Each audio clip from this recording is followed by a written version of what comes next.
ಶುಭೋದಯ ಸ್ನೇಹಿತರೆ. ಬೆಳಗ್ಗೆ ಇವಾಗ 5 ಗಂಟೆಗೆ ಎದ್ದಿದ್ದೀನಿ. 5 ಗಂಟೆಗೆ ಎದ್ದು ವಾಕ್ ಹೋಗಿ ಬಂದು ಇವಾಗ 5:30 ಆಗಿದೆ. ಇವಾಗ ಬಾಗಿಲು ಸಾರಿಸ್ತಾ ಇದ್ದೀನಿ.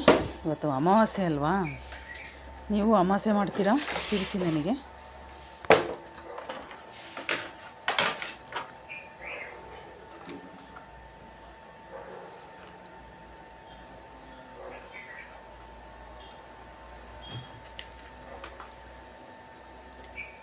ಲಕ್ಷ್ಮೀ ಪೂಜೆನೂ ಇದೆ, ಇವತ್ತು ಅಮಾವಾಸ್ಯೆನೂ ಇದೆ.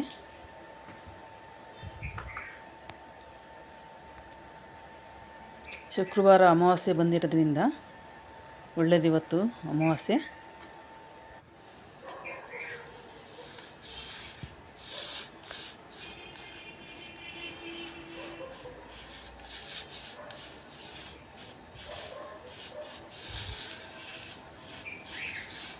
ನೀವು ಹೇಗೆ ಅಮಾವಾಸ್ಯೆ ಮಾಡ್ತೀರಾ ತಿಳಿಸಿ. ನೋಡಿರಿ, ಬೆಳಕಾಗ್ತಾ ಇದೆ. ಇವಾಗ 6 ಗಂಟೆ ಆಗ್ತಾ ಬಂತು. ಅಲೆಯ ಸಿಂಪಲ್ ರಂಗೋಲಿ ಹಾಕ್ತಾಯಿದ್ದೀನಿ.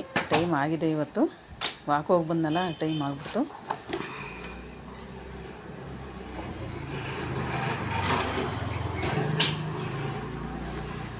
ಹಾಲು ಬಂದಿಲ್ಲ. ಇವಾಗ 5:15ಗೆ ಬರ್ತಾಯಿದ್ದೆ ಡೈಲಿ ಹಾಲಿನವನು. ಇವಾಗ ಇನ್ನೂ ಬಂದಿಲ್ಲ. ಹಾಲು ಪೂಜೆಗೆ ಹಾಲು ಬೇಕು ನನಗಿವಾಗ.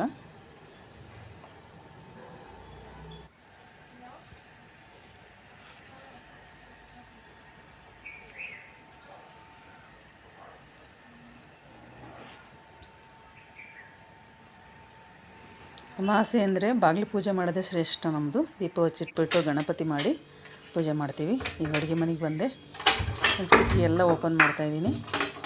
ನಮ್ಮ ಗಾರ್ಡನಿಂಗಲ್ಲಿ ಕಾಣಿಸುತ್ತೆ ನೋಡಿರಿ. ಬೆಳಗ್ಗೆ ಎದ್ದ ತಕ್ಷಣ ಈ ಲಕ್ಕಿಗಳು ಚಿಲಿಪಿಲಿ ಅಂತಿರ್ತವೆ. ಒಂದು ಖುಷಿ ಆಗುತ್ತೆ ಬೆಳಗ್ಗೆ ನೋಡಿದರೆ, ಎಷ್ಟು ಹಸಿರಾಗಿರುತ್ತೆ.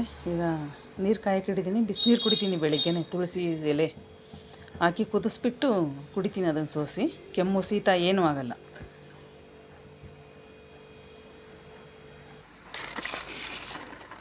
ನೀರು ಕುಡಿದ್ಬಿಟ್ಟು ಹೂವು ಎತ್ಕೊಂಬರಕ್ಕೆ ಹೋಗ್ತಾಯಿದ್ದೀನಿ.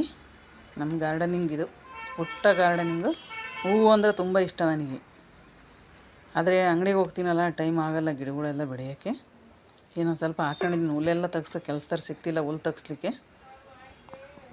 ನನಗೂ ತೆಗಿಯೋಕ್ಕೆ ಟೈಮ್ ಆಗ್ತಿಲ್ಲ. ಅವ್ರು ಬರ್ತಾಯಿದ್ರು ಮೊದಲು, ಈಗ ತೋಟದ ಕೆಲಸಕ್ಕೆ ಅಂತ. ಇವಾಗ ಬರ್ತಾಯಿಲ್ಲ ಅವರು. ಹೂವೆಲ್ಲ ಕಿತ್ಕೊಂಡಿದ್ದಾಯ್ತು. ಇವಾಗ ಸ್ನಾನ ಪೂಜೆ ಆಯಿತು. ಇವಾಗ ತಿಂಡಿ ಮಾಡಬೇಕು. ಥ್ಯಾಂಕ್ ಯು ಸ್ನೇಹಿತರೆ.